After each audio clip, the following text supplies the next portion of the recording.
Someone just shared with me an article of a young man, a young girl that committed suicide in Eilat the other day. From religious people, from a background like myself.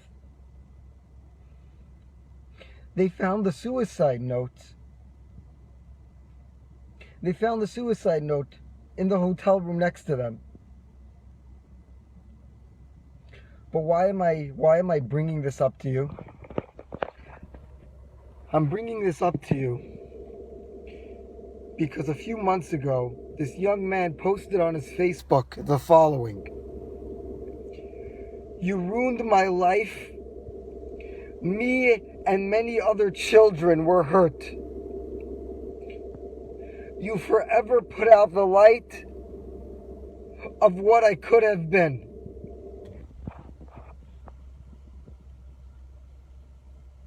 Let me read that again to you. "You ruined my life.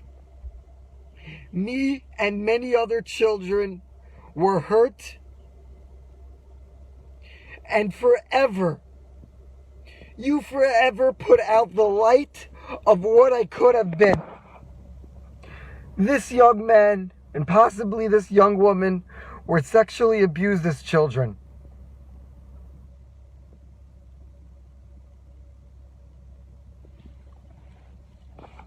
What are we doing about it? What is our community leaders doing about this? How many lives How many lives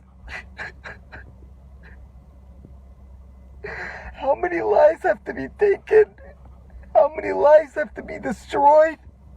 How many kids in our community have to turn to drugs and alcohol?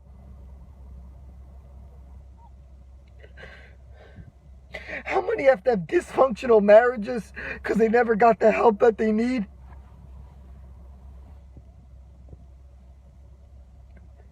They have no place to turn to.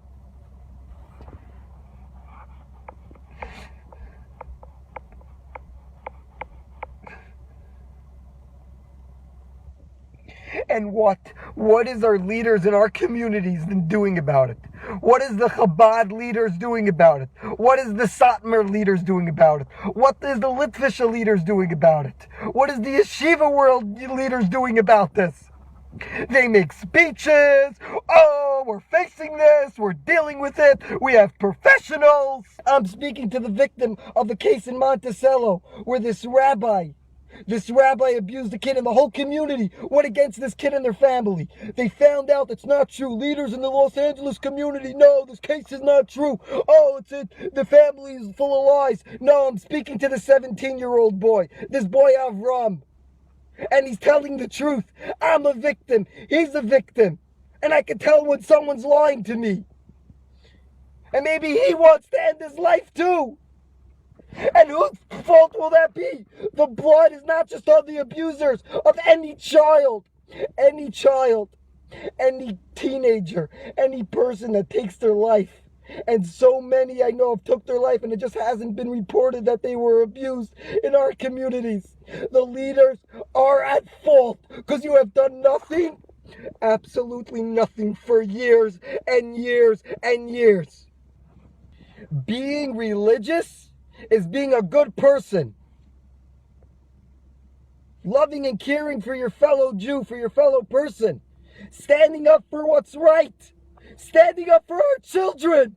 Not a day goes by.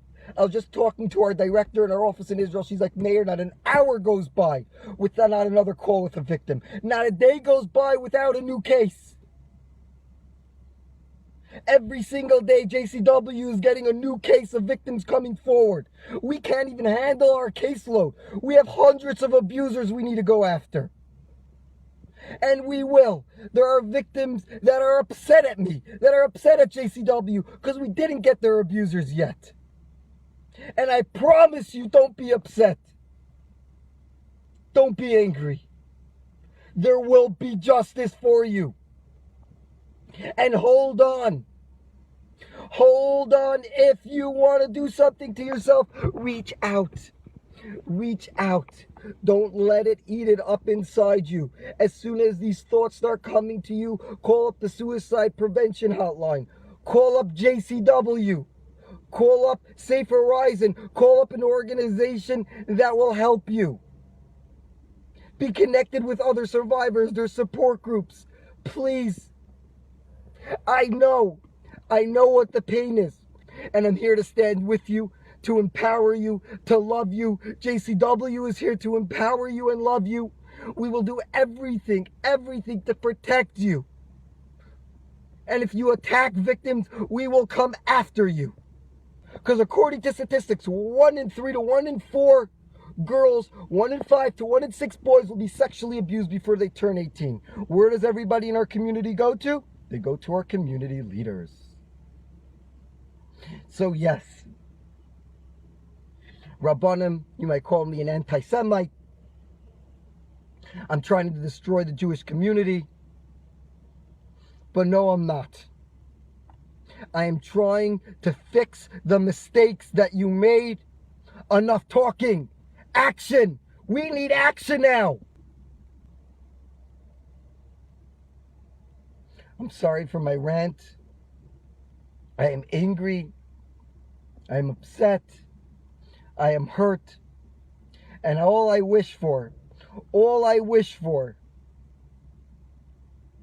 is for these real Rabbanim, these real leaders, the Vada Rabbanim in different communities, to take a real stance and stop singing the same old tune they sang for 20 years. Yeah, we handle this problem, and JCW is not the right way to do it. No, we are. Because I know when I confront the abusers, and we've confronted close to 100 abusers, they are pissing in their goddamn pants out of fear of what may happen to them. And pedophiles and child molesters are afraid to abuse because we will expose them. And this is the right way to go. You will be held accountable for your actions if you molest a child, if you steal a child's innocence. I'm going to leave off with this. The times before Mashiach. And it says, before Mashiach comes, the youth will go against the old. It says that the dirty stuff is going to come out. Sexual deviance.